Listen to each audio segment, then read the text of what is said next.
to my vlog, and if you're new to my channel, don't forget to subscribe and click the bell button beside it for you to be notified if I have another video. And yes, this is my first video in July. Happy July! Yes, July na. Nasa 7th month na tayo, pero there is also COVID-19 hindi pa rin nawawala. So please, don't huwag mo nang gumala. Please stay at home at stay safe, everyone. Yeah, so stay safe lang talaga kasi meron pa ring COVID-19, meron pa ring mga viruses, guys. So please stay at home at stay healthy, everyone. Yes. Yeah, so here, since tapos na ako sa makeup, sa mga faces, guys, sa face ko, or sa mga products na para sa mukha, guys, no? So, I've decided na parang gusto ko rin i-achieve yung Kili-kiki goals. Yes. So, parang hindi naman kasi perfect yung Kili-kiki ko. Hindi naman perfect siya. Medyo hindi rin naman maitim, or parang medyo mayroong mga basta ganun. So, I've decided na mag-try this one na DIY lemon or plus sugar wax. Lemon plus sugar wax, guys, na DIY. So, yun. Kasi ang daming video nito or gumawa ng vlogs about the sugar wax. So, why not try this one, diba? Why not I will try this one. So, yun. Pag-isip-isip ako na since tapos naman ako sa mukha ko or parang satisfied na ako sa face ko. So, yun. Gumawa ako nito na DIY lemon or sugar wax. Yes. So, here, gusto kong i-try. Yes, paulit-ulit. So, gusto kong i-try ito. Ayan. Ito, ayan, nagawa ko siya. So, if you want to know how I did this one, please keep on watching. Before we're going to proceed, maybe some of you is hindi siguro effective dito sa sugar wax. Yung iba kasi is merong mga allergies or what. Kasi iba yung skin type natin. Yes. So, meron ding hindi sila nauuyon or parang madadamage or nagka-irritation yung kilikili. Yeah, so before we're going to proceed, disclaimer, I'm not good or I'm not a professional about this one, expert.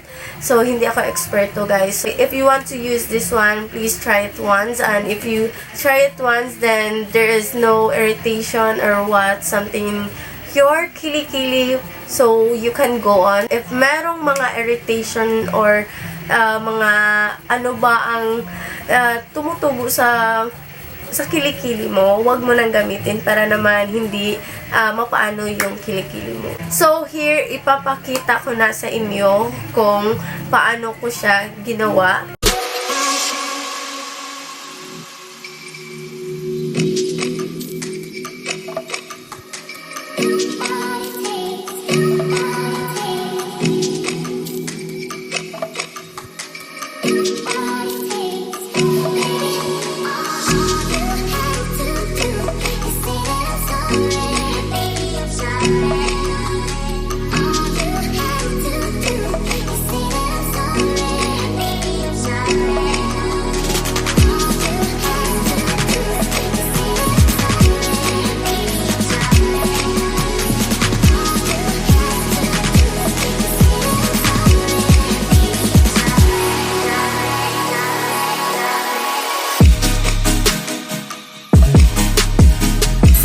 Guys, yon na ang paggawa ko sa DIY sugar wax. It is really simple. I thought na sobrang haba yung process or parang hindi ako makagawa ng sugar wax. Kasi parang sa tingin mo is parang hindi siya madaling gawin, pero madali lang palang gawin to. So, ito yung nagawa ko, diba? Ayan. So, pinapalamig ko lang siya. Medyo mainit-init pa. Okay. Ayan siya.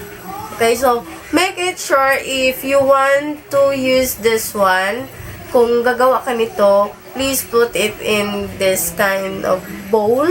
Or parang hindi siya yung plastic or parang manipis. Yes, para hindi matunaw or parang hindi hindi. I mean, hindi siya mapunit. Yes, parang hindi siya masali sa luto, 'di ba? 'Yon. So dapat ganito, mababasagin na platito or somehow like bowl ganon. Yes, this one. Ito siya. Ayan. Sobrang tamis, girl. Medyo mainit-init pa. Ayan. So, ayan. Super nice. Okay. So, meron akong ganito, guys. Ayan.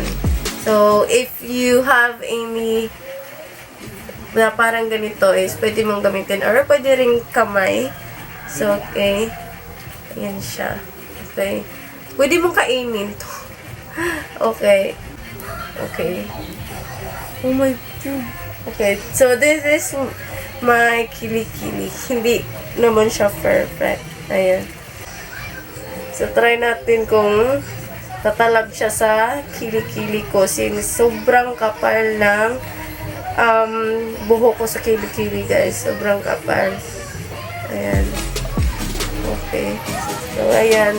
Sobrang kapal niya. Ayan. So, ididikit lang natin. Ayan. Ididikit lang natin siya. And let's wait for how long? Like 3 minutes. Yes, 3 minutes para magdikit talaga siya. At dito natin puunahin na yan para ganon. Siguro okay na to. Oh! Ayan. Meron siya, girl. Ayan. Ayan, oo.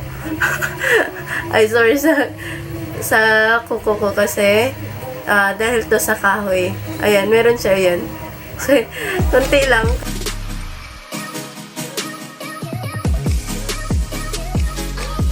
Ready?